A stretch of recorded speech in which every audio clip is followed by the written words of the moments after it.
మొత్తం దర్శనం మొత్తం దర్శనగా బట్ ఎక్కువ వరకు ఏంటంటే ఒడ్లు తడిసినాయి. ఈ తడిసిన ధాన్యాన్ని ఖచ్చితంగా కొంటాము. కష్టమంటే తెలిసి నోడురా నిరుపేదరా రైతన్నరా, కడుపు నింపే అన్నం మెతుకురా అన్నదాతరా రైతన్నరా. ఇప్పుడు రాత్రికి రాత్రి 12 సెంటీమీటర్ల వాన పడితే 2 గంటలల్లో ఏమవుతుంది? అవుతుందా? ఈ పక్కకే మన భీమలింగం కాలువనే ఆ నీళ్ళతో వండించడం ఆ కాలువలనే పోయినాయి. అరే అరే ఏమైనా ఎండనక వాననక చలి అనక నీల మట్టిని నమ్మిండు.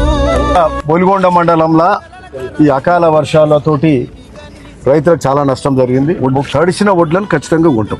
మీరు ఎవ్వరు ఇబ్బంది అది ఏది ఉన్నా కొంటారు. ఇక ఇటురా నాకు కూడా ఇంట్లో పెళ్లి పనులు ఉండే, నా కొడుకు మ్యారేజ్ కూడా సెటిల్ అయింది. ఇక వాన పడ్డదనగానే నేను ఇక మొత్తం ఈ తిరిగి వాన పడి వడ్లని ఖరాబ్ అయితే రైతులు చూసుకొని పోదామని వచ్చిన.